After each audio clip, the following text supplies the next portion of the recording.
dramatizing illegal immigration or suggesting that the problem doesn't really exist here in West Virginia. It does, and we're going to talk about that more today. We're going to be cracking down pretty hard on illegal immigration here in the state, as I've mentioned. They sent President Trump to the White House.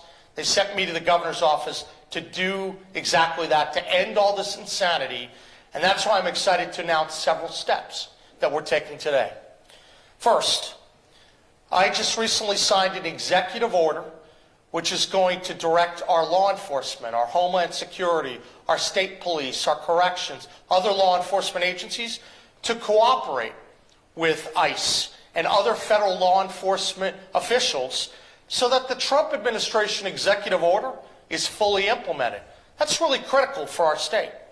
Second, we have sent a letter to all the law enforcement agencies of the state, the sheriffs and local law officials, that we're trying to urge them to fully cooperate with President Trump's executive order and our executive order so that we can actually ensure that we have people on the ground, the folks that are protecting our citizens every single day, that they're taking action, they're cooperating to fight back against this terrible menace. Once again, we see it here in West Virginia through the illicit fentanyl that comes in and kills our people.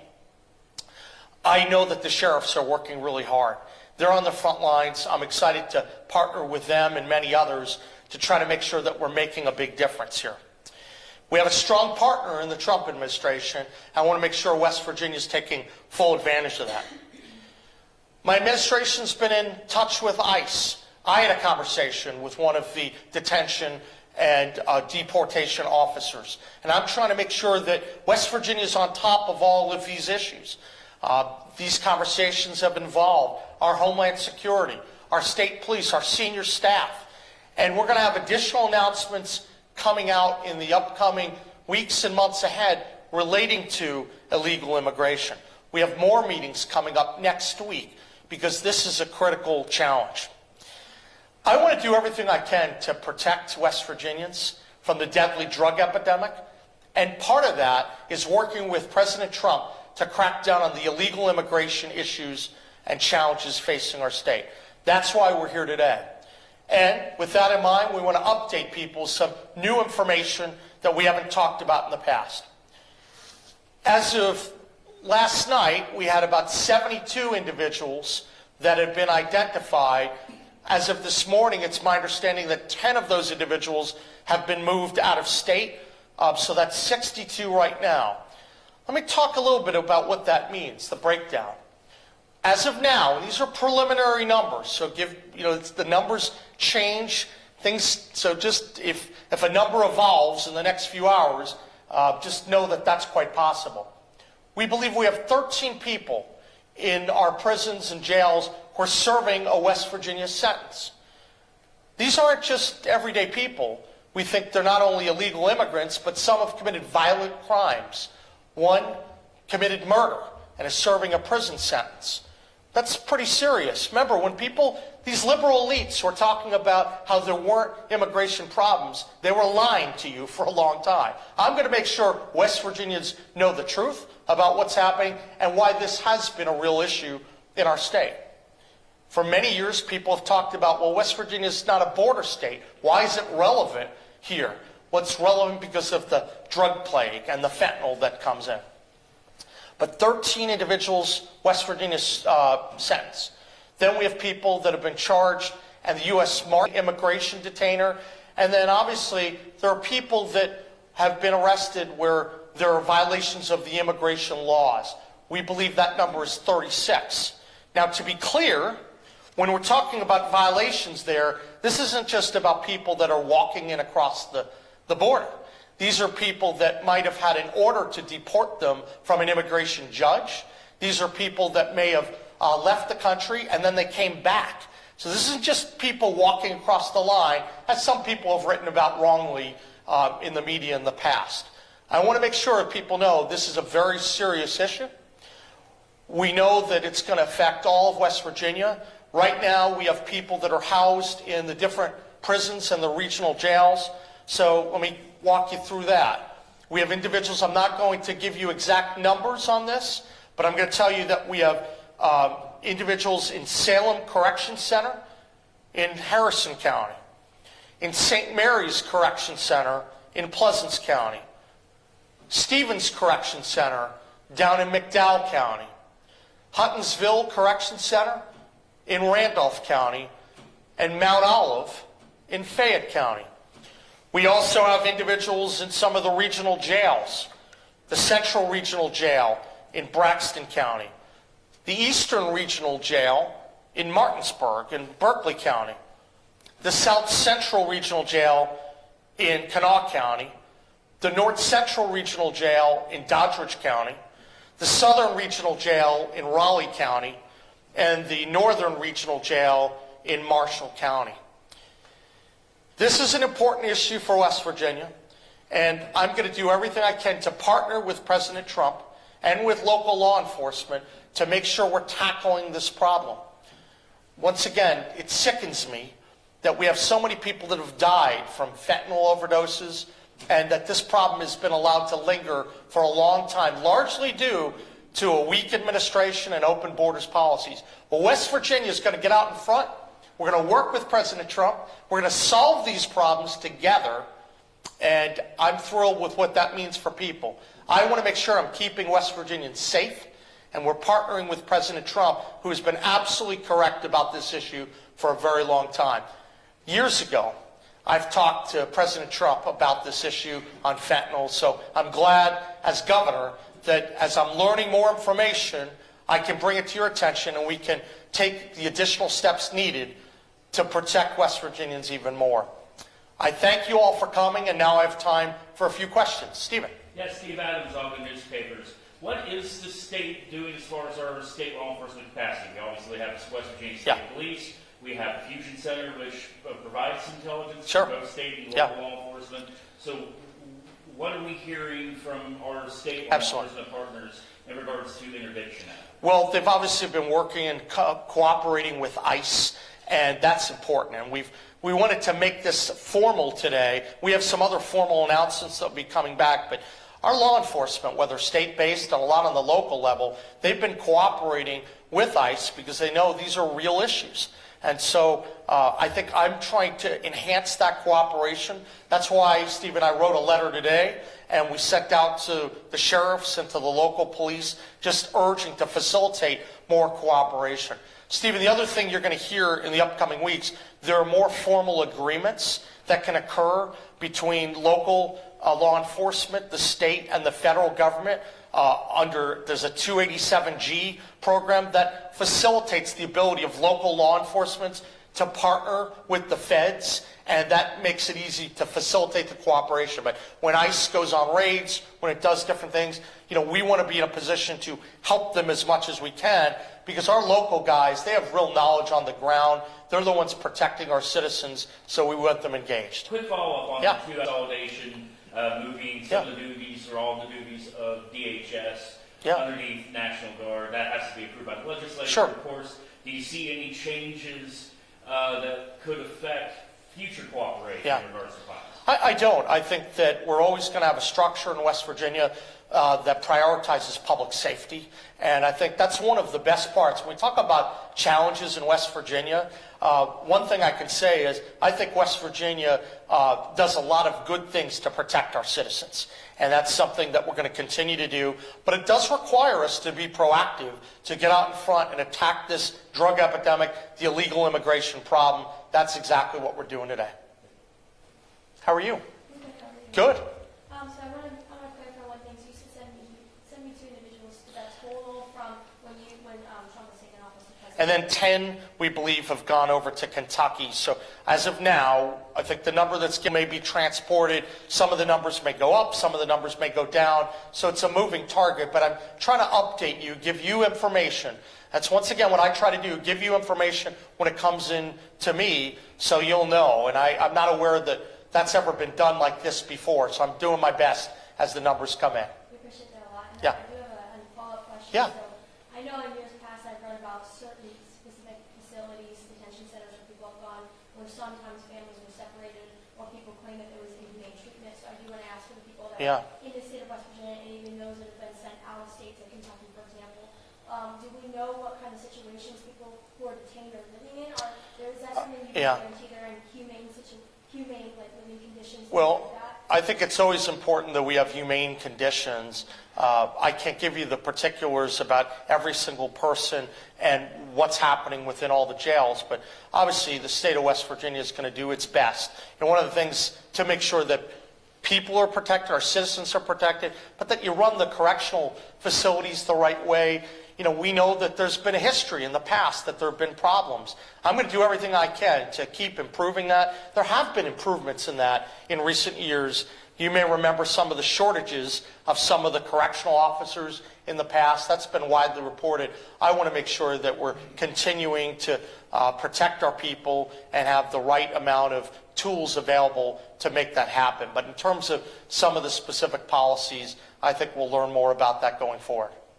You're talking criminal aliens here who had a criminal charge or had an order from an immigration court to be deported, but are you talking about using the state police to round up random people that cross the border? No, look, this is a great question, Bob. So what we've been learning is that, we don't have a breakdown of every single person for you today.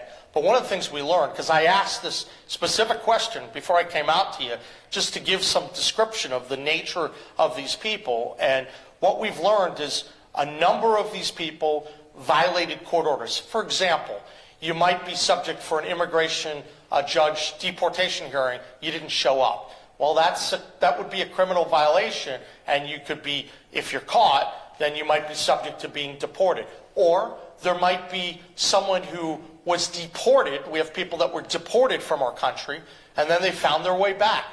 Those are a couple different categories out there. So I'm not here to give you every category, but it's not as simple as people walking across the border. That's not what we're talking about. Now, as we find things that are crimes, we're working with ICE, and we're going to be a good partner with them, and that's traditional. But I think it's a point of emphasis to bring it to people's attention, because as AG, I used to ask all the time, why, what's going on? What's the impact in West Virginia? There wasn't the focus on that. I had limited powers as Attorney General in that area. I want to make sure now as governor, I have access to this information, and with a true partner in the White House, Donald Trump, that we have the ability to do more about that. But the administration, at least at its press briefing yesterday, basically said that anybody that crossed into the United States is a criminal alien because that violates a U.S. law. So is West Virginia law enforcement that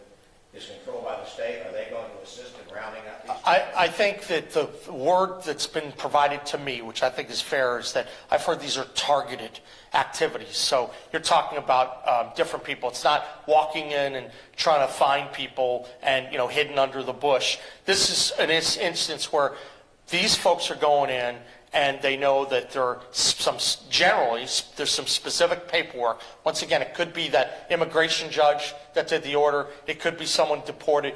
Bob, I'm not going to tell you the numbers of how many people did what, because we don't have access to that. But I did ask that question anticipating I'd be asked that right now, and this is what I've been told. Keelan Bailey. Yeah, hey, Kellen.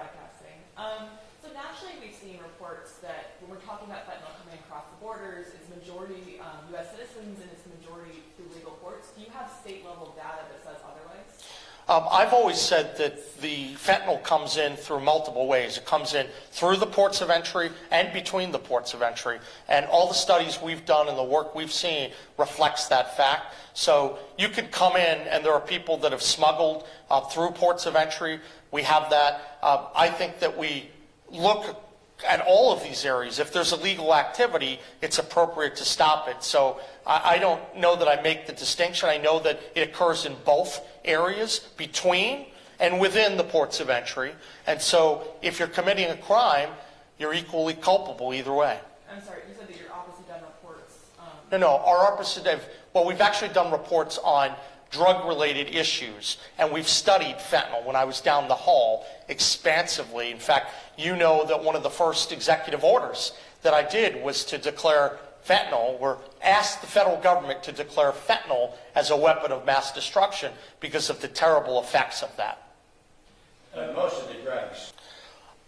Most of the illicit drugs and fentanyl are illegal, and they still emanate from the southern border, and they come in, a lot of it, the raw ingredients from China, going to the Mexican drug cartels, and they do make it over. So, Bob, that's exactly what happens. But typically, someone smuggling drugs into the United States doesn't bring them to West Virginia. They go Well, through. actually, so interestingly, Bob, a lot of the problem we've had with fentanyl in our state is that you have these mules that come up, and after they cross the border, I went down to the border and I saw a lot of this, and then you know that there are mules that make their way up, and there are financial systems that go all the way up, and people do come to West Virginia, and obviously drugs get distributed here. So absolutely, there is fentanyl that comes from the southern border to come here, and I think that's been a big problem. And if you ask law enforcement, they would tell that to you. Let me ask you this, though. From Yeah. the demand side, people, Yeah. legal, non-legal, whoever, are bringing these things here to deal with the demand, obviously, that the state Right. has. We have a tremendous substance use disorder problem, as you well know. Sure. So you've got a position where you're going presenting a budget, presenting an Yeah. agenda. So how do we deal with this from the demand side and also the kind of start this so we don't have Sure. people coming here to distribute? Look, first of all, you ask a really important question. And Stephen, this highlights a lot of the things that I've been talking about for years in the broader attack on the drug problem. In order to improve the situation in West Virginia, I think we're starting to see some improvement. A lot of the work we did, not only in the litigation against the companies, the establishment of the West Virginia First Foundation, the money, we have over $1 billion gross in dollars that went related to this problem. What I've always advocated doing is attacking the problem holistically from a supply, a demand, and an educational perspective. So both the administration, the local officials, I think West Virginia First Foundation has to keep focusing on that. So there's a law enforcement piece, there's a big prevention piece, because if people aren't addicted, they're going to be less vulnerable to these products coming in. Many people know that there are a lot of people addicted for a very long period of time, and the nature of the substance that they're choosing has evolved over time. So it's obviously not a straightforward issue that there's only one silver bullet to resolve the drug problem, but I want to continue that holistic approach as governor, and I'm going to have more tools to do that. I think I have time for one more question. Can I ask one question here? Yeah. How is it that the criminals that's committing murder and harder crimes, how are they able to walk around on the streets? Well, the person that I'm referencing there is locked away, and so in fact, that's from a case from many, many years ago. So, but I think what we're focusing on right now is increasing awareness of what's going on, that there has been an illegal immigration issue in the state. It's getting more attention now in part because of what President Trump is doing and what I'm coming before you today. But that person has been tried and convicted and serving in prison right now. So anyone who commits a serious crime, especially murder, you're going to be locked up in our jail. Is that correct? Everything in my power if you do that. That's what the criminal justice system's all about, to go after people and have the rule of law. So people who are guilty, well, they're convicted. They should be convicted. People that are innocent should not. But absolutely, that's a priority. I kind of misunderstood, I guess, when you said that they're out there walking the streets and stuff, that, you know, they're illegally... No. So what I'm saying is that there are people that are out. So I gave you some examples. So let's take the 36 that I mentioned, right? I gave a couple examples of, you have individuals that did not follow a deportation order or did not show up to the court. Once they did that, that's a criminal violation. Those are individuals that are walking around. There are individuals that were deported and have come back into the country, come into West Virginia. Those individuals, get targeted as well. So there's a collection of different types of people. And so obviously as we get more information as to who all these people are, we'll let you know. But I wanted to make sure folks know that of a number of the illegal immigrants that we've identified, that some are violent criminals. And that's the broader point. So why are they not locked up? I'm telling you, all these people we're talking about are locked up. That's the number that we have right now. So let make no mistake about it. there are a lot Some of them have been picked up recently, and some of them were already. Correct. And that's why I went through the regional jails and the prisons with you. So that's where they are right now. So look, if we have reason to believe that there's there's evidence of a crime, rest assured, our Homeland Security, our state police, we're going to go after that. Jordan, last question. Do we have any evidence of anyone that's under 18 that's been detained in West Virginia? I don't have that information right now. But guys, thank you. I appreciate it. We'll look forward to seeing you again soon. Thank you. Thanks, Governor. Oh, I did want to mention one thing. Our executive order is going to be available. So I don't know if you... Will the letter be available that you sent to us? Yeah, we'll be able to get that up.